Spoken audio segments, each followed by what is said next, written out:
देव कृषी केंद्र वसमत भव्य शुभारंभ सोहळा आज दिनांक 14 ऑगस्ट 2026 शुक्रवार रोजी शहरातील परभणी रोड वसमत येथे संपन्न झाला। या कार्यक्रमाचे उद्घाटक हबप महंत जीवनदाजी महाराज तथा प्रमुख उपस्थिती म्हणून वसमत विधानसभेचे लोकप्रिय आमदार राजूभैया नवघरे हे होते। यावेळी खोवराजी नवघरे, मारुती नवघरे, लक्ष्मण नवघरे, विठ्ठल नवघरे, जय नवघरे यांच्यासह सर्व वसमतकर युवक व शेतकरी मोठ्या संख्येने उपस्थित होते।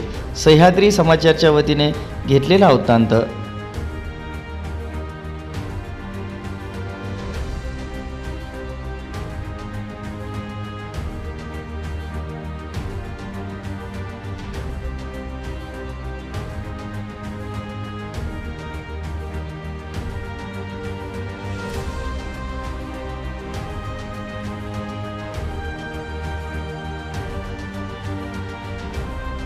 काय कृषी केंद्र, देव कृषी केंद्र, खत बियाणे औषधी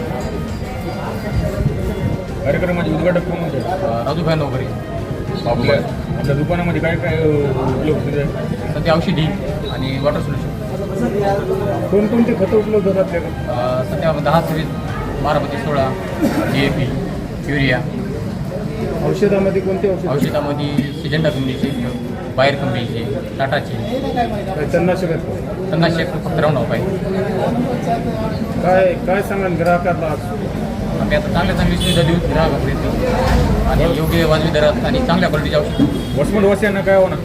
वसमतवासियांना आमच्यापासून शेतीसाठी चांगले उत्पादन देण्याचा प्रयत्न करू।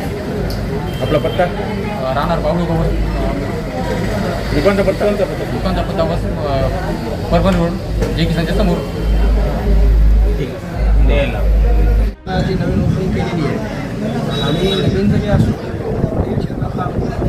सगळीकडे बघा माझं सहकार्य प्रशांत आहे। त्याच्यामध्ये आम्ही शेतकऱ्याला शेतावर जाऊन माहिती देणं, प्रत्येक प्रोडक्टचे रिझल्ट दाखवणं, या सगळ्या गोष्टीमध्ये रिझल्ट हळदीचं उत्पादन किंवा कापसाचं उत्पादन किंवा केळीचं उत्पादन, ऊसाचं उत्पादन कसं वाढेल याच्यावर आम्हाला काम करायचं।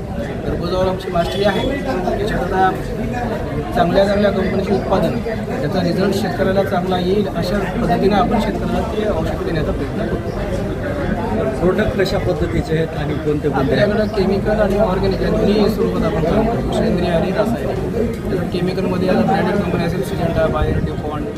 ऑर्गॅनिकमध्ये पण ट्रायको, मेटा शोधू, जसं की गव्हर्नमेंट पण म्हणते की सेंद्रियवर आपण काम करायला पाहिजे। त्याच्यामध्ये आपण ट्रायकोडर्मा, मेटारायझियम, वर्मी कंपोस्ट यासारख्या गोष्टीवर काम करतो। मार्केटमध्ये नवीन प्रकारचे औषध येत आहेत, त्यामध्ये नवीन काय आहे का? याच्यात कसं आहे, आता नवीन प्रकारची औषधे येत आहेत, काही चांगली आहेत, काही जुन्याचीच औषधं नवीन आलेली आहेत। पण आपल्याला त्याला गोंधळ न मांडता, म्हणजे आपलाही गोंधळ होऊ नये, शेतकऱ्याचाही गोंधळ होऊ नये। बऱ्याच वेळेस काय होतं की नवीनच्या करता माणूस नवीनच गोंधळ करून बसतो।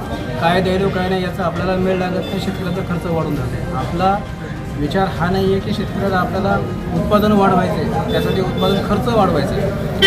कमीत कमी उत्पादन खर्च राहावा आणि जास्तीत जास्त उत्पादन यावं याच्यावर आपल्याला काम करायचं। कारण नवीन ग्रेड देताना उत्पादन खर्च वाढते, आम्ही देणार नाही अशातला भाग नाही, पण जिथं त्याची गरज आहे ती गोष्ट आम्ही नक्की देऊ। पण जिथे जी गरज नाही ती गोष्ट आम्ही कदापि देणार। एक वेळेस कसं होतं की एक साधारण 19 पण चांगलं काम करतो, त्या ठिकाणी नवीन ब्रँड देण्यामध्ये त्याचं उत्पादन खर्च वाढतं। आता बऱ्याच वेळेस काय होतं, मर रोगावर मार्केटमध्ये नागरिक 50 प्रकारचे कॉम्बिनेशन असतात, पण बेसिक औषधांचे रिझल्ट पण चांगले येतात, ते सांगण्याचा प्रयत्न करतो। म्हणजे प्रॉपरली शेतकऱ्याचं उत्पादन खर्च मर्यादित ठेवून उत्पादन कसं वाढवता येईल याच्यावर आपण नक्की काम करायचं। हा समजा ठीक आहे।